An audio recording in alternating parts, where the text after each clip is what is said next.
Hey guys, welcome back to my channel. So if this is your first time seeing my face and you have just clicked on this video because you are interested in the topic, hey, it's so great to have you. Thank you for taking the time to click on this video. Please consider looking around, seeing if there's anything else you might like on this channel, and subscribing if you are so inclined. If you are a regular here and you've been here before, you already know the vibes on this channel. Hi, it's nice to see you again. So today guys, I think it's going to be quite a short one. I haven't made any notes, so I'm kind of doing this one on the fly. I hope I don't leave anything out, and I hope that my message is clear and that I deliver the kind of content that I am intending to deliver to you today. So today I am talking, as you can probably tell by the title of this video, about meditation. So I'm not sure what when you look up the dictionary definition of meditation, what comes up. I will do that when I edit and I'll put it up here now.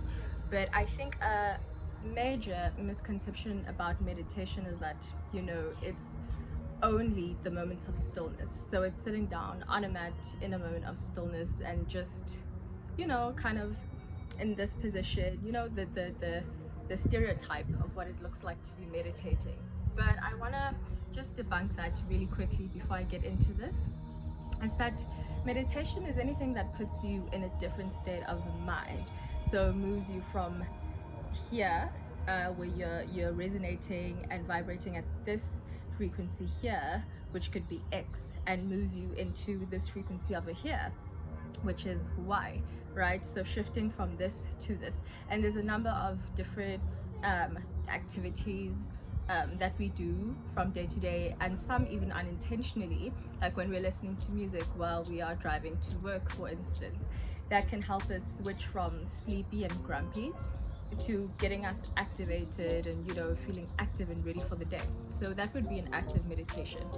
But what I'm talking about today is meditation in stillness. So meditation where what I was describing before, where you do take moments to just be still and one and present with the current moment, to be fully present in the now, right?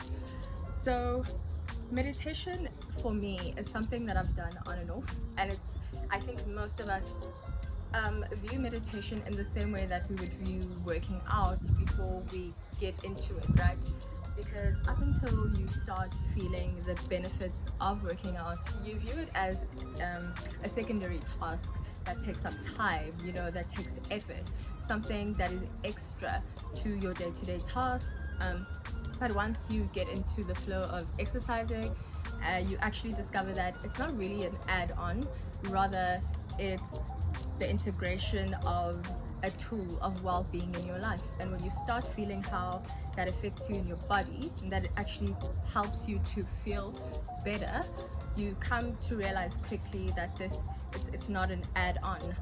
This is something that you do for yourself as an act of self-love, and as a way to manage your energy and your body and make sure that you feel good in your body. The same goes for meditation. Before I started to realize what the benefits of meditation were, I kind of viewed it in the same way, as an added extra, like, oh, I have to make time now to go and sit down and kind of try to be still, and my mind won't do what I want it to do. But I quickly also discovered that this is actually quite a great tool for me to manage my energy, directing the flow of the energy throughout my day, because this is something that I do in the mornings. Not every morning, but on most mornings I try to have a moment of stillness and meditation before I start the day. So I think I'm just going to share a couple of the meditation techniques that I found work for me. I think about 2 months ago now, I came across Nathaniel Drew's video on meditation and how it changed his life. And I remember thinking, wow, that's quite a dramatic title, bold claims there, Nathaniel. But I had an inkling that he'd be able to justify it and explain why he titled the video in that way, and I feel that it was justified because meditation really does play a large role in how you move from day to day, which in turn does change your life. So the first method I tried when I got inspired again to try this again by Nathaniel's videos and Misako and a number of creators online was I immediately instinctively took to taking my mat, coming outside here, sitting down, and then visualizing. I'm a visual person, and I connect with spirit visually and in my emotional body. So I connect to the two. So method one for me that I tried was sitting down and then working with the energy centers, the chakras. Yes, I'm a chakra hun. South Africans will know what I'm talking about. So that's what I did. I would sit and then chakra to chakra I would go and close my eyes and imagine a flower opening up and blooming in every energy center, right?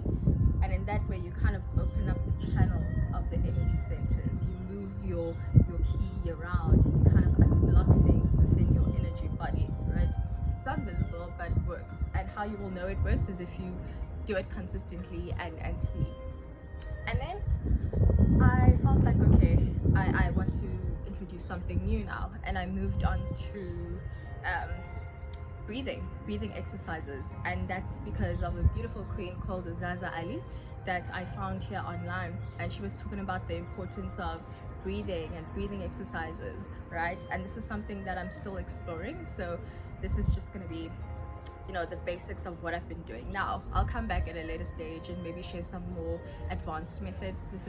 All of this is very beginner. So this method, I don't know what it's called really, but it's important because it gets the lymphatic system, I think it's called, the lymph moving through the body. And I believe this is the thing, the system and the processes in the body that rids your body and your organs of toxins, right? Just by breathing, you activate that process, breathing properly. So instinctively, we think that when we breathe, we need to breathe and our chest needs to expand. So we go, right? And it feels like that's the right thing to do, but counterintuitive, but the proper way to do it is to breathe into your diaphragm. That's down here, and when you do that, your stomach should expand, right? Push it out as far as possible for as many counts as you can. So her method is to do 8 in, hold it for 4, and then 8 out. So I'm gonna do a quick demo. So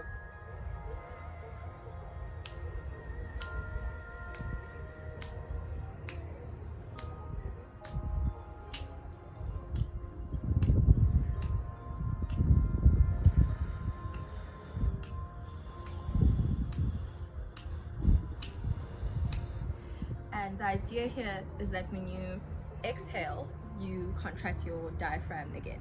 So when you inhale, your diaphragm goes out, and here's where I add some movements of my own, and I kind of direct the energy flow with my hands and my breath, right? So you can look up some other breathing methods and exercises, trial them for yourself, but this really, I feel like if you're starting out, this is the method that you should start with, because this is the one that helps you to drop into your body fastest. Because visualization is great, but there's a great danger with visualization, rather, because it's easy for your mind to run away, right? That's what the mind does, it's its job, right? So the mind is moving, and then you'll feel like you're failing. So I think rather a better starting point is to try the breathing exercises, because they drop you instantly into your body because you focused on what? Breathing, right? This really kind of clears the mind. And yeah, so I think I'm just gonna, those are primarily the two that I've been working with, and trying different variations of these two. So yeah, drop a comment, let me know what techniques are working for you. I'd actually love to get some new techniques that you guys might be using, just to try for myself too. So I think I'm gonna close off by just stating what I found to be beneficial about introducing regular meditation into my life again. So first of all, it's clarity, mental clarity. a lot of what we do from day to day requires a great deal of mental clarity. And so I feel like taking a moment to do this before anything. This is before I go to the bathroom to brush my teeth, before I wash my face, the moment I wake up, before I check my phone, I take my mat and I come outside because I want to come and plug into the source of energy that is nature around me, breathe, get the body moving in a way that it should be moving, so that I can start the day on good footing in my body and in my head, right? Because I know I'm gonna need to use this, so I clear it. It's like what word am I looking for? It's like a reset, a daily reset, right? And there's so much gunk that comes into our minds from day to day, so much busyness, that we need that reset. So that's the number one benefit, I would say. And then the second benefit is my body, how I feel in my body, how I move energetically in my body. Once I've done that is so different. Before I would feel heavy, and sometimes these feelings of being heavy, that I would think are, originating in my mind, were not. They were just a result of my body not having, not encouraging the correct processes, like what I mentioned before, the lymphatic process system, not kind of exercising the inner systems of the body by breathing, which kind of blocked off other energy centers and kind of creates this weird, this weird combination and mingle, meshed upness. I don't know, it feels right to say that, of energies that you aren't even sure, where they're coming from. And it's usually because you're not good in your body. So yeah, those are the two things that I found, and from those two things I think stems everything else that you do from day to day, and everything else that you need to do from work to maintaining relationships to just overall motivation and quality of life and mental clarity, in order to make the best decisions for yourself moving forward, in your life and just in general. So yeah, I think that is it for this one, guys. See you in the next one.